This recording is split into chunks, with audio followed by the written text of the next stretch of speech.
call on the web for truth, and increasingly, only the web. It is consuming our other media, newspapers, radio, television, and an increasing amount of what we see on the web is actually decided not by the traditional editorial filters of the past, but by our friends. When we think about how we get our news today, I'm going to bet that most people get it in some measure from their social network.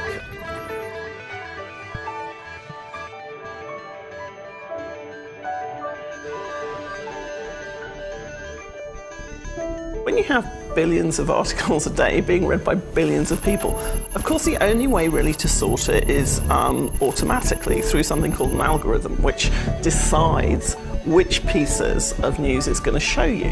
If you notice when you go to Facebook and you follow something or you like something, you get recommended other content to follow.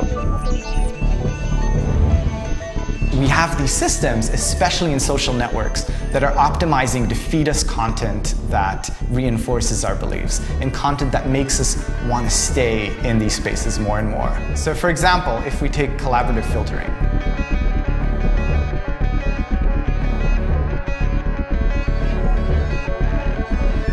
we can say that if user A and user B both like George W. Bush, right, and The Blaze, and user B also likes Fox News, well, it's most likely that the other user also would be interested in Fox News. Let's go back in time. In the United States, candidates are beginning to declare themselves in the following year's presidential race. In the US, nothing gets social media out like an election. On that day, here's a sample of what people on the right and the left were saying on Twitter. Now let's look just at what people on the left see. Now let's see what people on the right see. On social networks, your version of the truth is going to be highly influenced by who you follow. So what Facebook would say is, look, we're not deciding which news you see, you are. These are people you like, you're choosing to follow them and you're friends with them, so we're going to show you the news that they like too. In newspaper terms, it's like the editor decides what goes in on a daily basis. And the editor's kind of accountable for that. So if your newspaper is a bit like The Guardian, where I worked for a long time, it covers a lot of social justice. It's known for being liberal, which means it's kind of left of centre. People know about that. They know what they're getting.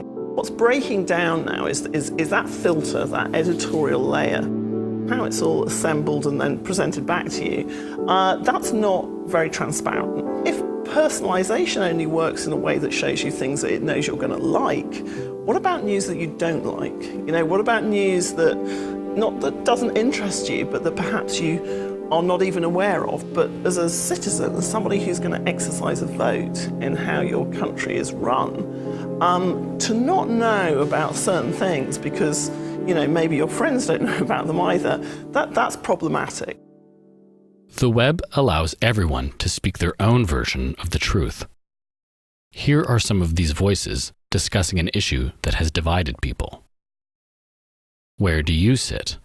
Use the picture of the eye to hide the people that you disagree with. As you can see, if your mind is already made up, then it's more likely you'll stay within the bubble of your own opinion. So how is this bubble constructed?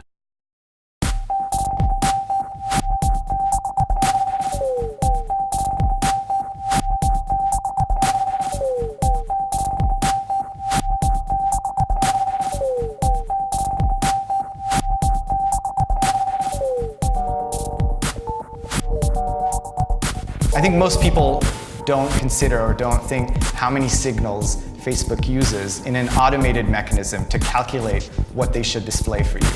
How many people have recommended this? How many people have liked it? What kinds of people like it? You analyze really every single kind of microsecond of everyone's behavior when they're reading or looking at anything on your site.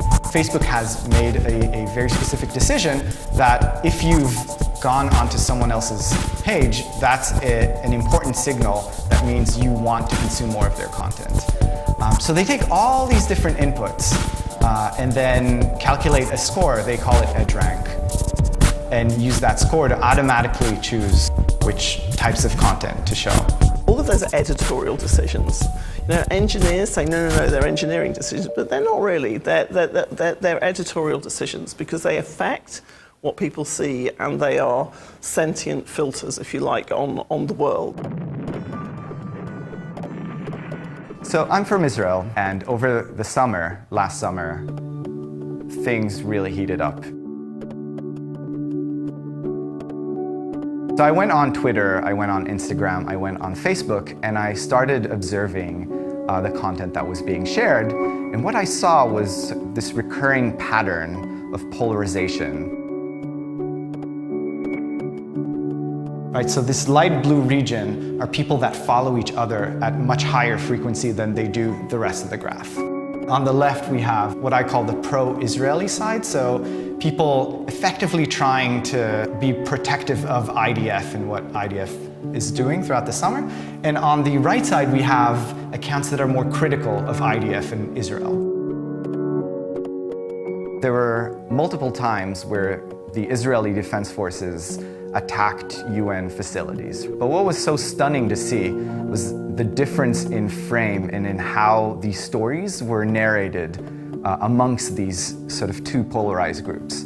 On the one side, on the sort of pro-Israel side, we see folks sort of, instead of saying a UN facility targeted, all these civilians die, they say, well, why is the UN harboring weapons in their facilities? Why are they shooting missiles from the schools, right? So that is the frame, which is somewhat true. We know weapons have been found, but that's sort of the frame that they choose to take when this event happens. So if you're on this side of the graph, that's what you would see first.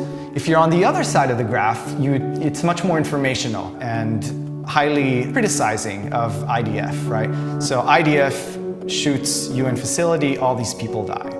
Both of these headlines are true. They're not false per se, but they're very different narratives or frames on what happened. We see this type of structure appear over and over again, especially in social networks.